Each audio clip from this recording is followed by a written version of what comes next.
어떤 사람은 총소리가 아니라 화장실 냄새에 무너집니다. 믿기 어렵죠? 하지만 나는 그랬습니다.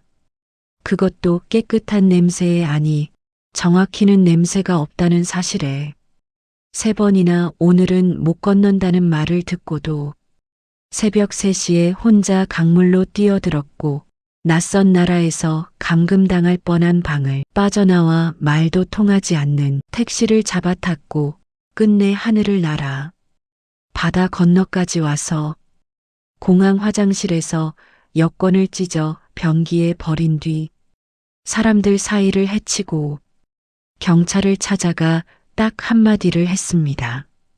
저 북쪽에서 왔습니다. 도와주세요.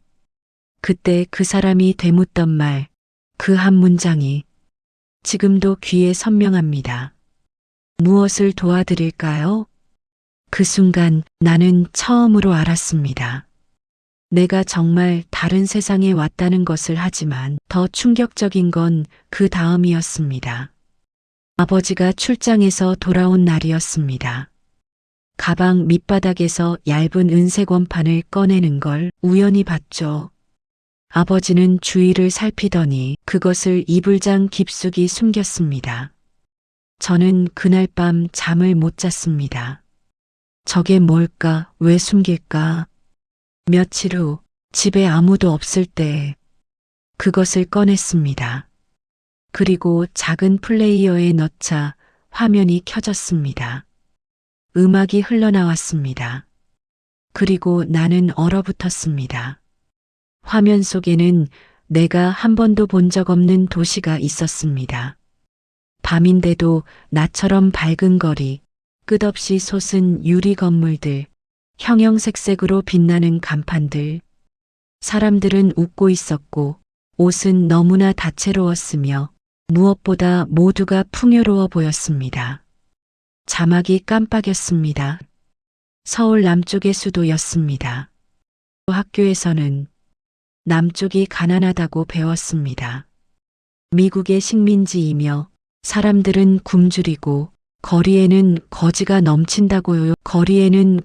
넘친다고요.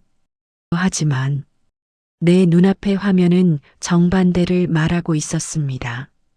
저는 그날부터 달라졌습니다. 머릿속에 한 단어가 박혔습니다. 남쪽 아니 정확히는 남한. 그곳이 실제한다는 사실, 그리고 내가 배운 모든 것이 거짓일 수도 있다는 가능성. 아버지가 다시 출장을 갈 때 저는 조심스럽게 물었습니다. 아빠, 다음에 갈 때 저번 그거 하나만 더. 아버지의 얼굴이 굳었습니다. 주위를 둘러보더니 작은 목소리로 말했습니다. 입 조심해라.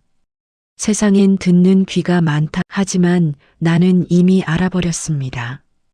그리고 한 번 열린 문은 닫히지 않았습니다. 16살이 되던 해 학교 도서관에서 일하게 되었습니다. 책을 정리하고 대출 기록을 쓰는 단순한 일이었지만 그 일을 사랑했습니다. 책 사이에 혼자 있을 수 있었으니까요. 어느 날 낡은 세계 지도책을 펼쳤습니다. 1970년대에 인쇄된 것 같았습니다.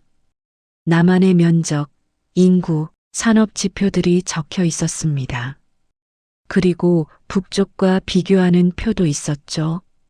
숫자를 보는 순간 숨이 멎었습니다. 이건 틀렸어. 아니면 지금은 바뀐 걸까? 하지만 제 안에 무언가는 알고 있었습니다. 바뀐 건 남쪽이 아니라 북쪽이라는 것을, 우리가 뒤처진 거라는 것을. 그날 이후로 아버지가 가져오는 모든 것에 집착했습니다. 중국산 샴푸 하나, 건전지로 작동하는 손풍기 하나, 플라스틱 필통 하나. 모든 것이 밖은 다르다는 메시지였습니다. 친구들은 몰랐습니다. 선생님들도, 이웃들도 다들 그렇게 살았고 그게 전부라고 믿었습니다. 하지만 더 이상 그럴 수 없었습니다. 샴푸 한 번 쓸 때마다 노래 한 곡 들을 때마다, 화면 속 도시의 불빛 하나를 볼 때마다 교과서의 문장들이 찢어졌습니다. 이상해, 왜 내가 배운 것과 달라? 저는 혼잣말을 하기 시작했습니다. 위험한 일이었습니다. 하지만 멈출 수가 없었습니다. 어떤 것이 사실일까? 너무도 궁금했던 저는 21살이 되던 해 남쪽으로 어떻게든 가야겠다고 결정했습니다. 2007년 10월 18일 그날을 평생 잊을 수 없습니다. 준비는 1년 동안 했습니다. 아버지 몰래 돈을 모았고 중국인 브로커와 연결되었고 강을 건너는 날짜를 잡았습니다. 작은 배낭에 옷 몇 벌과 돈, 그리고 어머니 사진 한 장만 넣었습니다. 약속은 밤 11시였습니다. 강 상류 어느 지점 군복을 입은 사람이 신호를 보내면 따라가면 되는 거였습니다. 저는 집을 나섰습니다. 뒤돌아보지 않았습니다. 하지만 강가에 도착했을 때 어떠한 불빛도 볼 수 없었습니다.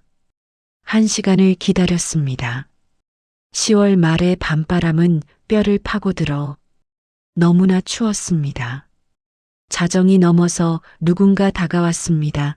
중개인이었습니다. 숨을 헐떡이며 말했습니다. 중국 쪽 사람이 안 나왔대. 오늘은 안 돼. 어쩔 수 없이 돌아갔습니다. 집에는 들어가지 못하고 아는 친구네 창고에서 밤을 보냈습니다. 그리고 사흘 후 전 다시 시도했습니다. 하지만 이번에는 군복이 문제였습니다. 꼭 필요한 위장용 군복을 구하지 못해 출발할 수가 없었습니다. 일주일 후 세 번째 시도엔 사람은 나타났지만 말은 똑같았습니다. 오늘은 못해. 군 순찰이 늘었대. 오늘도 못 갈 것 같아. 저는 그 말을 듣는 순간 무너질 것 같았습니다. 돈은 바닥났고 집에는 며칠째 못 들어가고 내가 사라진 걸 누군가 눈치챘을지도 몰랐습니다. 신고라도 들어가면 전 끝이었습니다. 오늘 못 가면 난 끝이야. 저는 중개인을 똑바로 봤습니다. 나 혼자 갈게. 미쳤어? 강을 혼자 어떻게 건너? 건너면 돼. 저는 그렇게 말하고 돌아섰습니다. 새벽 3시 강물 소리만 들리는 어둠 속에서 혼자 서 있었습니다. 그리고 한 발 한 발 걸음을 떼었습니다. 강은 생각보다 넓었습니다. 낮에 본 적은 있었지만 밤에 그것도 직접 건너려고 서보니 전혀 달랐습니다. 어둠 속에서 강은 마치 살아있는 괴물처럼 느껴졌습니다. 처음에는 천천히 걸었습니다. 발목까지 차가운 물이 찼습니다. 신발을 신은 채였습니다. 벗을 생각을 못했습니다.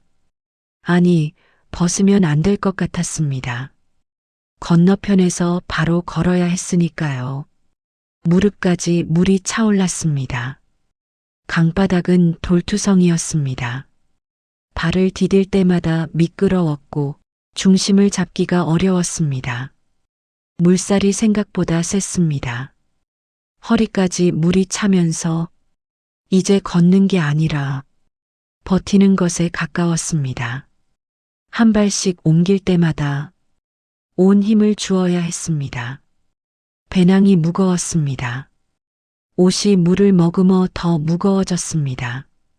가슴까지 물이 올라왔을 때 그때였습니다. 발을 헛디뎠고 순간 세상이 기울었습니다. 몸이 물속으로 빠졌습니다. 아니, 휩쓸려 내려갔습니다. 물이 입과 코로 들어왔습니다. 팔을 휘젓고 발을 차보았지만 강바닥이 잡히지 않았습니다. 깊었습니다.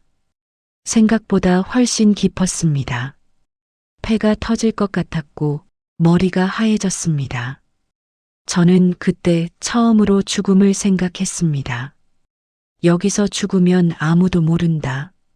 아무도 내 시신은 그냥 강물에 떠내려가겠죠.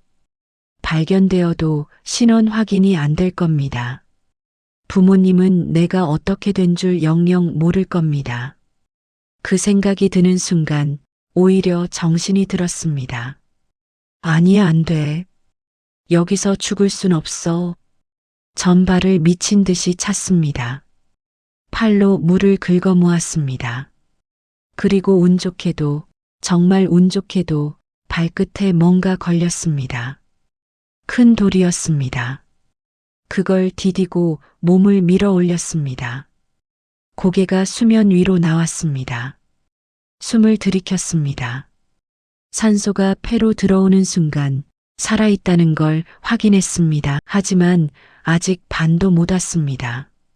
이를 악물고 다시 앞으로 나아갔습니다. 한 발, 또 한 발 미끄러져도 다시 일어섰습니다. 넘어져도 기어서라도 나아갔습니다. 얼마나 지났을까요? 시간 감각이 사라졌습니다. 그러다 문득 발밑에 감촉이 달라졌습니다. 물이 얕아지고 있었습니다. 무릎, 종아리, 발목, 그리고 드디어 진흙이었습니다. 건너편 땅이었습니다. 기어서 강둑으로 올라갔습니다. 풀밭에 얼굴을 묻고 숨을 헐떡였습니다. 온몸이 떨렸습니다. 추위 때문인지 공포 때문인지 안도 때문인지 알 수 없었습니다. 그저 한 가지만 확실했습니다. 저는 이제 다른 나라에 있다는 것. 하지만 문제는 여기가 정확히 어디인지는 몰랐습니다. 그냥 건너편이라고만 알았습니다. 강둑에서 1시간쯤 쉬었을 때 누군가 다가왔습니다.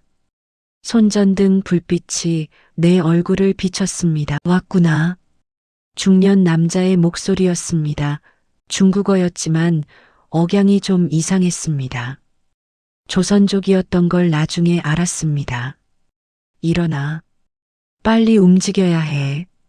그를 따라갔습니다. 선택의 여지가 없었습니다. 차가 한 대 서 있었고 낡은 승합차 뒷자리에 타라는 지시를 받았습니다.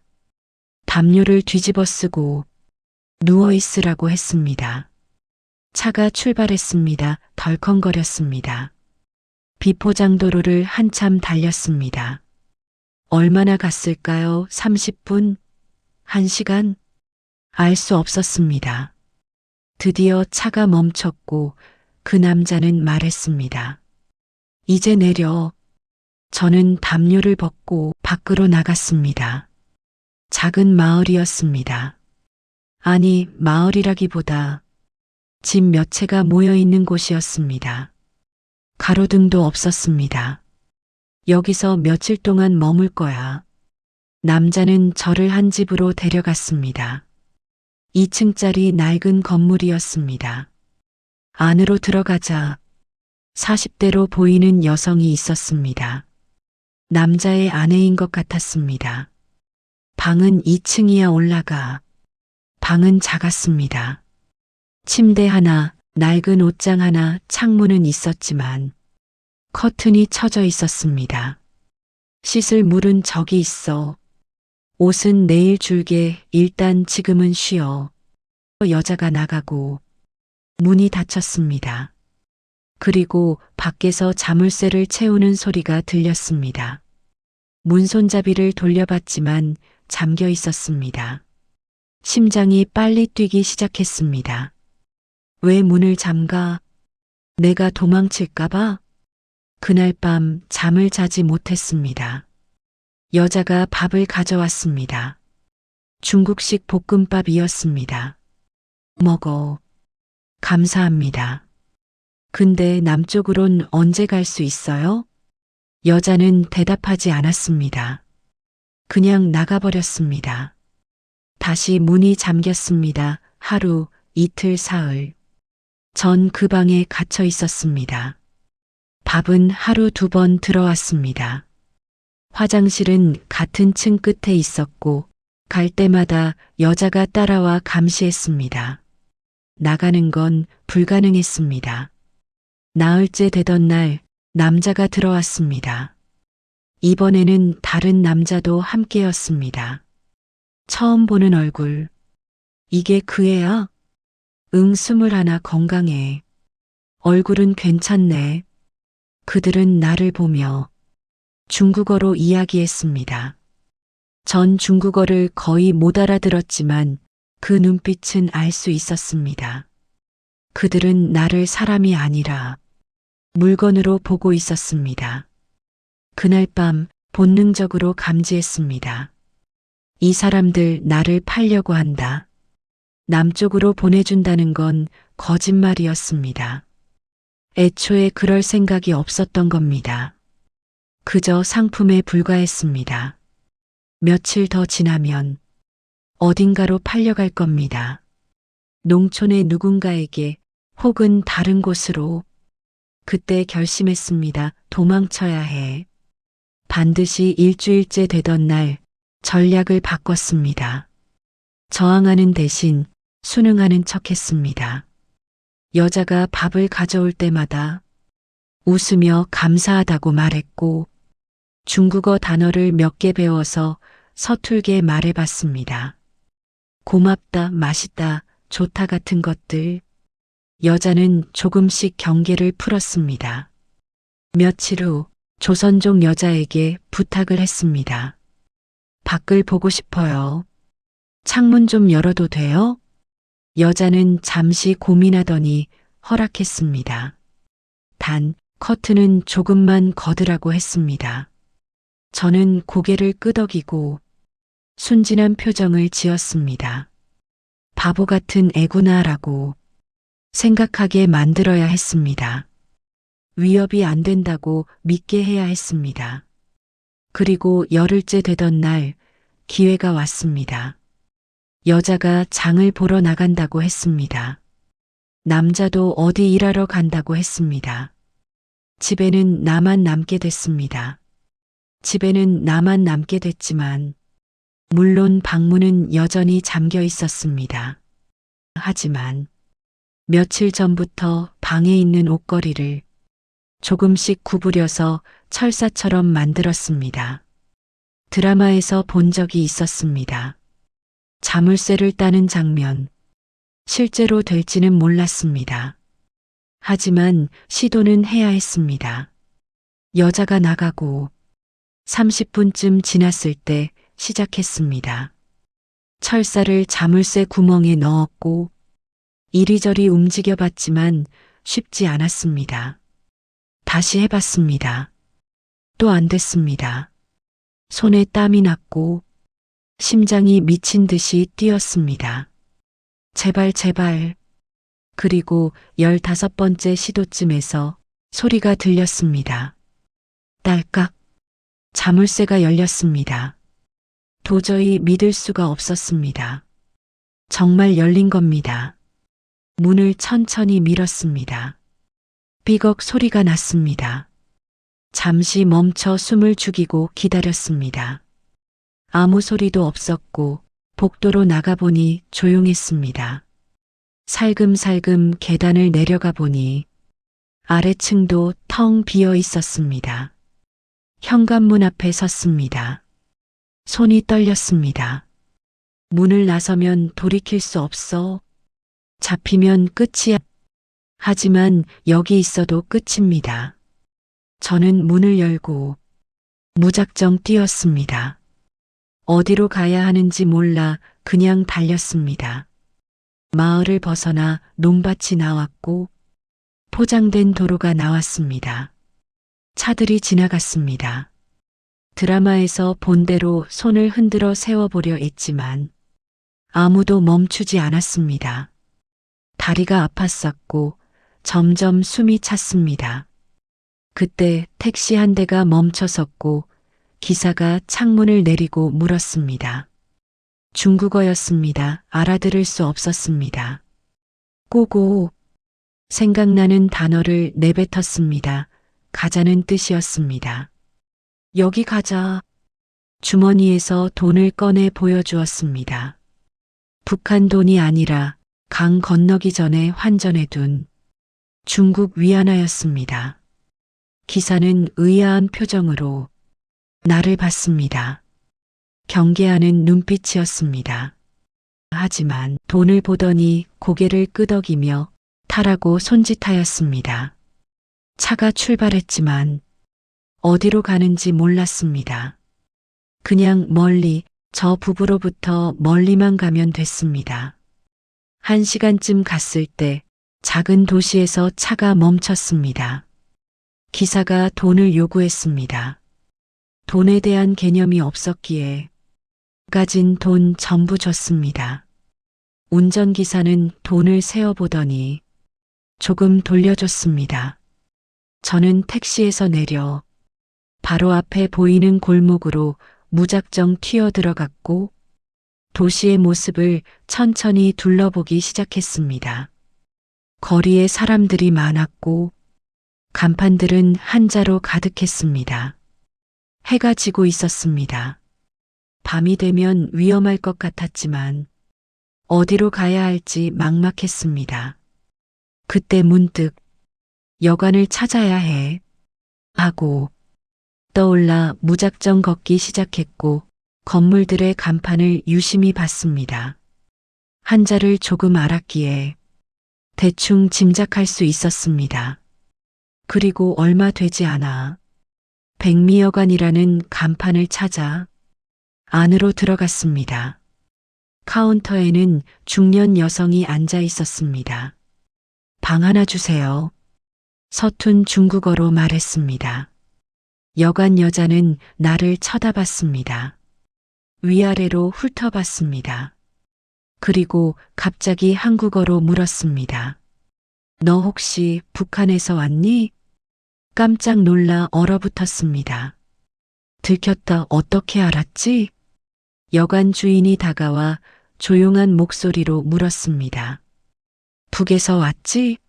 맞지? 대답할 수 없었습니다. 순간 숨이 멎었습니다. 괜찮아 나 조선족이야. 말투 들으니까 아는 거야. 여자는 나를 카운터 안쪽으로 데려갔습니다. 의자를 주더니 물을 따라줬습니다. 언제 건넜어? 열흘 전에요. 혼자? 네. 어디로 가려고? 한국으로 가려고요. 여자는 한숨을 쉬었습니다. 여기서 한국까지? 애가 미쳤구나. 그리고 뭔가를 생각하더니 일어났습니다. 일단 먹어 굶었지? 고개를 끄덕였습니다. 실제로 아침부터 아무것도 못 먹었습니다. 여자는 뒷방으로 가더니 밥을 가져왔습니다. 중국식 볶음밥이었습니다. 정말 눈물이 날 뻔했습니다. 감사합니다. 혹시 브로커는 있어? 아니요. 고개를 저었습니다. 없으면 내가 아는 사람 연락처 줄게. 일단 그 사람한테 전화해봐. 여자는 종이에 번호를 적어줬습니다. 그리고 전화기를 내밀었습니다. 그때 깨달았습니다. 세상에는 악한 사람만 있는 게 아니라는 것을, 모르는 사람을 위험을 무릅쓰고 돕는 사람도 있다는 것을. 그날 밤 여관 구석방에서 잤습니다. 여자는 돈을 받지 않았습니다. 그리고 다음 날 새로운 브로커가 나를 찾아왔습니다. 브로커는 40대 남자였습니다. 조선족인 것 같았습니다. 한국 가려면 돈이 많이 들어. 얼마 있어? 없어요. 다 썼어요. 그럼 일단 반년 정도는 일해야지? 반년 그건 너무 길었습니다. 다른 방법은 없어요? 남자는 저를 오래 쳐다봤습니다. 하나 있긴 해. 근데 위험해. 잡히면 너도 나도 끝이야. 괜찮아요. 부탁드려요. 남의 여권 위조해서 비행기 타고 바로 한국으로 가는 거야. 대신에 공항에서 위조 여권이 발각돼서 공안한테 잡히면 북으로 송환돼. 송환 그 단어만으로도 식은땀이 났습니다. 하지만 반년을 기다릴 수는 없었습니다. 그 부부가 날 찾고 있을지도 모릅니다. 알게요. 정말? 확실해? 네. 이 남자는 고개를 끄덕였습니다. 좋아.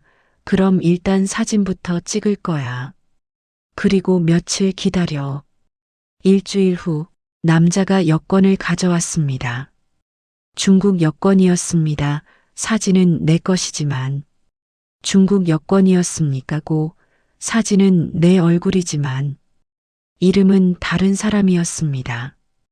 이름은 달랐습니다. 이름 외워 공항에서 물어보면 대답해야 해 전 몇백 번도 넘게 반복해서 외웠습니다. 그리고 사흘 후 처음으로 공항이라는 곳에 가봤습니다. 천장이 어마어마하게 높았고 사람들이 바글바글했으며 화면들이 끊임없이 정보를 보여줬습니다. 브로커 남자가 말했습니다. 저기서 체크인해. 나는 여기까지야 혼자 가야 해. 정말 감사합니다. 들키지 않게 조심해. 그리고 한국 가서 화장실 가봐 놀랄 거야. 이상한 말이었습니다. 하지만 물어볼 겨를이 없었습니다. 전 바로 체크인 카운터로 이동하여 여권을 내밀었습니다. 심장이 터질 것 같았습니다. 직원이 여권을 보더니 컴퓨터를 확인했습니다. 몇 초가 몇 시간처럼 느껴졌습니다. 그리고 비행기표를 내밀었습니다. 탑승구 12번입니다. 통과했습니다. 전 믿을 수가 없었습니다. 진짜로 통과했습니다. 보안 검색대를 지나고 입국 심사를 받고 탑승구로 갔습니다. 매 순간이 아슬아슬했지만 아무 일도 일어나지 않았습니다. 그리고 드디어 비행기에 탔습니다. 평생 처음 타는 비행기였습니다. 창가 좌석에 앉아 안전벨트를 맸습니다. 승무원이 여러 가지 설명을 했지만 긴장해서 하나도 안 들렸습니다. 드디어 비행기가 움직이기 시작했습니다.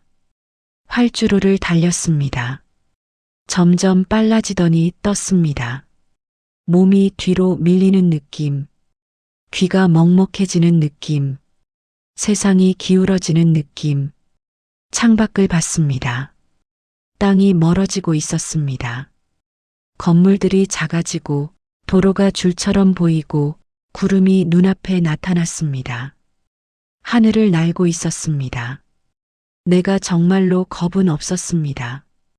이상하게도 전혀 무섭지 않았습니다. 오히려 설렜습니다. 비행기가 구름 위로 올라갔습니다. 창밖이 온통 하였습니다. 그리고 해가 눈부시게 빛났습니다. 이게 꿈인가? 1시간쯤 지났을 때 아래가 보이기 시작했습니다. 바다였습니다. 끝없는 푸른 바다. 크고 작은 섬들이 점점이 떠 있었습니다. 조금 더 가자 다리가 보였습니다. 바다 위를 가로지르는 긴 다리 위로 차들이 개미처럼 움직이고 있었고 도시가 나타났습니다. 빌딩들이 빼곡하게 서 있는 거대한 도시. 저게 한국이야? 내가 화면으로만 보고 꿈꾸던 그곳. 비행기가 낮아지기 시작했습니다.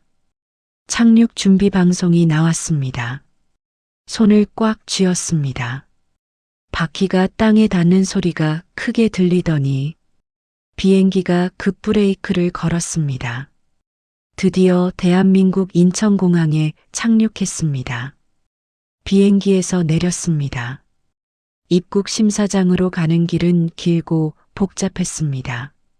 사람들이 줄을 서 있었습니다. 사람들이 줄을 서 있었고 저도 줄을 섰습니다. 심장이 두근거렸습니다. 여기서 걸리면 모든 게 끝입니다. 중국으로 돌려보내질 겁니다. 그리고 그곳에서 북으로 송환되겠죠. 제 차례가 왔습니다. 여권을 내밀었고 심사관이 여권을 받았습니다. 여권을 스캔하고 화면을 확인하더니 도장을 찍어 주었습니다. 감사합니다. 통과해서 짐 찾는 곳을 지나 출구로 이동했습니다. 사람들이 나가고 있는 출구가 보였지만 저는 그 자리에 멈췄습니다. 브로커가 했던 말이 떠올랐습니다. 화장실 가봐 놀랄 거야. 저는 화장실 표지판을 찾았습니다. 여자 화장실로 들어갔습니다. 그리고 깜짝 놀랐습니다. 세상에 여기가 화장실이라고? 너무나 깨끗했습니다. 바닥은 광이 났고 거울은 티 하나 없었으며 세면대는 반짝였습니다. 그리고 냄새가 없었습니다. 아니, 냄새가 있긴 했습니다. 하지만 그건 악취가 아니라 향기였습니다. 은은한 꽃향기 같은 것. 칸으로 들어갔습니다. 변기가 있었습니다. 양변기는 중국에서도 봤기에 처음 보는 건 아니었습니다. 하지만 앉는 순간 깜짝 놀랐습니다. 따뜻했습니다. 뭐지? 손을 뻗어 옆에 있는 버튼을 봤습니다. 그림이 그려져 있었습니다. 물이 나오는 그림 눌러봤습니다. 물이 나오는 그림을 누르자 따뜻한 물이 나왔고 저는 그 순간 무너졌습니다. 울음이 터져 나왔습니다. 변기가 따뜻하다는 것, 화장실에서 꽃향기가 난다는 것, 이런 게 당연한 나라. 이게 바로 내가 목숨 걸고 온 이유였습니다. 총 때문이 아니라 자유 때문도 아니라 단지 이렇게 사람을 사람처럼 대접하는 세상이 존재한다는 사실 때문에 전 한참을 울었습니다. 그리고 결심했습니다. 위조 여권을 꺼내 들어 작은 조각들로 찢어서 변기에 버렸습니다. 변기에 버리고 물을 내렸습니다. 조각들이 빙글빙글 돌다가 사라졌습니다. 돌아갈 다리를 스스로 끊었습니다. 이제 뒤가 없다. 한참을 울고 화장실에서 나왔습니다. 공항 로비는 사람들로 가득했습니다. 마중 나온 사람들, 떠나는 사람들, 직원들, 여행객들 전 그 사이를 걸었습니다. 정해진 계획은 없었습니다. 브로커는 나가서 알아서 해라고만 했습니다. 어디로 가야 하는지, 누구를 만나야 하는지 아무것도 몰랐습니다. 하지만 제가 해야 할 일을 알고 있었습니다. 바로 경찰을 찾았습니다. 공항 안을 둘러봤습니다. 안내 데스크, 환전소, 상점들, 그리고 제복 입은 사람을 봤습니다. 모자를 쓴 남자 가슴에 배지가 달려 있었습니다. 경찰이었습니다. 저는 그쪽으로 걸어갔습니다. 손과 다리가 떨렸습니다. 정말 할 거야? 자수를? 잡힐 수도 있어. 송환될 수도 있어. 하지만 다른 선택지가 없었습니다. 여권도 없고 돈도 거의 없고 아는 사람도 없었습니다. 무엇보다 이제 더 이상 도망치고 싶지 않았습니다. 경찰관 앞에 섰습니다. 그가 나를 봤습니다. 무슨 일이세요? 저는 숨을 깊이 들이마시고 말했습니다. 저 북한에서 왔습니다. 도와주세요. 경찰관의 표정이 변했습니다. 놀란 표정하지만 당황하거나 겁내는 표정은 아니었습니다. 잠시만요. 그는 무전기로 누군가와 통화했습니다. 뭐라고 말하는지 잘 안 들렸습니다. 곧 다른 경찰관이 왔습니다. 나이가 좀 더 많아 보였습니다. 저쪽으로 가시죠. 그들은 나를 조용한 사무실로 데려갔습니다. 의자를 권했습니다. 저는 의자에 앉았습니다. 나이 든 경찰관이 제게 물었습니다. 언제 들어오셨어요? 좀 전에 도착했습니다. 어떻게 오셨어요? 중국에서 비행기를 타고 왔습니다. 여권 좀 볼 수 있을까요? 화장실에서 버렸어요. 여권을? 왜요? 돌아가고 싶지 않아서요. 경찰관은 고개를 끄덕이더니 뭔가 적었습니다. 그리고 물었습니다. 무엇을 도와드릴까요? 그 순간 시간이 멈춘 것 같았습니다. 무엇을 도와드릴까요? 이 한 문장은 내가 태어나서 처음 듣는 문장이었습니다. 누군가 나에게 내가 원하는 걸 물어본 적이 없었습니다. 내가 필요한 게 무엇인지 물어본 적이 태어나서 한 번도 없었으니까요. 북한에서는 시키는 대로만 살았습니다. 배우라는 걸 배우고 믿으라는 걸 믿고 가만히 있으라고 하면 가만히 있었습니다. 제 의견은 중요하지 않았습니다. 하지만 지금 이 사람은 물었습니다. 무엇을 도와드릴까요? 내가 원하는 게 뭔지, 내가 필요한 게 뭔지, 전 처음 사람으로 대접받는 법을 알았습니다. 눈에서는 저도 모르게 눈물이 났습니다. 저 여기서 살고 싶어요. 안전하게 그냥 보통 사람처럼. 경찰관은 고개를 끄덕였습니다.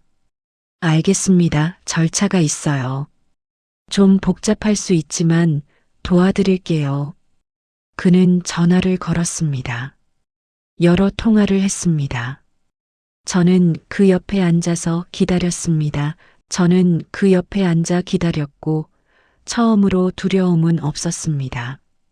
그날 이후 나는 많은 곳을 거쳤습니다. 공항에서 경찰과 함께 이동한 첫 번째 장소는 외곽의 한 시설이었습니다. 3층짜리 회색 건물이었고 개인 방에 깨끗한 침대, 화장실까지 있었으며 문은 잠기지 않았습니다. 처음으로 안전하다고 느꼈습니다. 조사는 한 달 넘게 이어졌습니다. 신원 확인, 탈출 경위, 중국에서의 일들 같은 질문을 10번도 넘게 받았습니다. 새벽 3시였는지 3시 반이었는지 그런 세세한 것까지 내 기억이 의심받는 것 같아 괴로웠습니다. 하지만 견뎌야 했습니다. 다른 선택지는 없었으니까요. 2달 후 정착지원센터로 이동했습니다. 거기서 처음으로 같은 처지의 사람들을 만나 같이 교육에 들어갔습니다. 내가 아는 말과 여기서 쓰는 말이 다르다는 것을 한국어 수업에서 깨달았습니다. 동무는 친구, 일구는 직원, 편의봉사는 서비스. 자꾸 옛날 말이 나와 부끄러웠습니다. 컴퓨터 수업도 받았습니다. 마우스를 잡는 법부터 배웠습니다. 이메일 주소를 만들 때 아이디를 뭘로 할지 한참 고민했습니다. 내가 누구인지 스스로 정의할 수 있다는 게 신기했습니다. 결국 썼습니다. 새로운 시작. 석 달 후 작은 원룸을 배정받았습니다. 방 하나, 화장실 하나, 방 하나, 화장실 하나, 작은 부엌까지 처음으로 내 집이 생겼습니다. 텅 비어 있었지만 벅찼습니다. 마트에 갔을 때는 압도당했습니다. 끝없는 진열대, 넘쳐나는 상품들. 샴푸 코너 앞에서만 30분을 섰습니다. 종류가 너무 많아 어떤 걸 사야 할지 몰랐습니다. 제일 싼 걸 골랐습니다. 그날 밤 새 샴푸로 머리를 감으며 울었습니다. 이런 게 당연한 거라는 게 신기하고 감사했습니다. 하지만 모든 게 아름답지만은 않았습니다. 일을 구해야 했습니다. 첫 면접부터 거절당했습니다. 2번째, 3번째도 마찬가지였습니다. 북에서 왔다는 사실이 알려지면 표정이 변했습니다. 어떤 곳은 대놓고 거부했습니다. 거부당할 때마다 마음이 무너졌습니다. 어느 날 밤 원룸 바닥에 주저앉아 울었습니다. 그냥 거기서 살 걸 하는 생각이 들었습니다. 하지만 다음 날 아침 화장실에 따뜻한 변기에 앉으며 다짐했습니다. 한국에 온 걸 후회하지 않아. 5번째 면접에서 합격했습니다. 편의점 야간 근무였습니다. 시급은 낮았지만 일할 수 있다는 것만으로도 감사했습니다. 첫날은 실수투성이었습니다. 포스기, 전자레인지, 택배 접수 모든 게 낯설었습니다. 집에 돌아와서 또 울었습니다. 하지만 시간이 지나면서 조금씩 익숙해졌습니다. 어느 새벽 눈이 빨간 여고생이 컵라면을 사러 왔습니다. 엄마와 싸워 집을 나왔다고 했습니다. 전 휴지를 건네며 괜찮아질 거라고 말했습니다. 그 아이가 나가며 고맙다고 했을 때 전 처음으로 누군가에게 도움이 됐다고 느꼈습니다. 지금은 대학교 2학년입니다. 전공 공부를 하고 아르바이트를 하며 평범하게 살고 있습니다. 가끔 과거가 떠오릅니다. 강물, 강금, 비행기 창밖의 섬들 후회는 없습니다. 그 모든 순간이 지금의 나를 만들었습니다. 어제도 학교 화장실에 갔습니다. 여전히 깨끗했고 따뜻했고 냄새가 나지 않았습니다. 저는 한국에 처음 왔던 순간을 생각했습니다. 맞아, 내가 온 이유가 이거였어. 화장실 냄새에 무너진 여자. 그게 바로 저였습니다. 하지만 정확히는 무너진 게 아니라 일어선 거였습니다. 어떤 나라는 사람을 붙잡습니다. 통제하고 감시하며 의심합니다. 어떤 나라는 사람을 안심시킵니다. 묻고 듣고 돕습니다. 내가 목숨을 걸고 건너온 건 땅이 아니라 말 한마디의 세계였습니다. 슈퍼마켓 점원이 도와드릴까요? 라고 물을 때, 길을 잃었을 때, 누군가 괜찮으세요? 라고 물을 때, 교수님이 무슨 어려움 있어요? 라고 물을 때, 그 모든 순간이 내가 여기 온 이유를 상기시켜 줍니다. 자유란 거창한 게 아닙니다. 마음대로 샴푸를 고를 수 있는 것, 늦은 밤 컵라면을 먹을 수 있는 것, 친구들과 놀이공원에 갈 수 있는 것, 그런 작은 것들의 총합입니다. 행복도 마찬가지입니다. 따뜻한 화장실에 앉아 안도할 수 있는 것, 아무도 나를 의심하지 않는다는 것, 내일을 두려워하지 않아도 된다는 것. 저는 여전히 배우고 있습니다. 때로는 넘어지고 후회하고 울기도 합니다. 하지만 매일 아침 일어나서 화장실에 가면 생각합니다. 오늘도 나는 여기 있어. 그걸로 충분해. 화장실 냄새에 무너진 여자는 이제 화장실 냄새로 매일 아침 일어서는 여자가 되었습니다. 그리고 그게 바로 내가 살아있다는 증거입니다.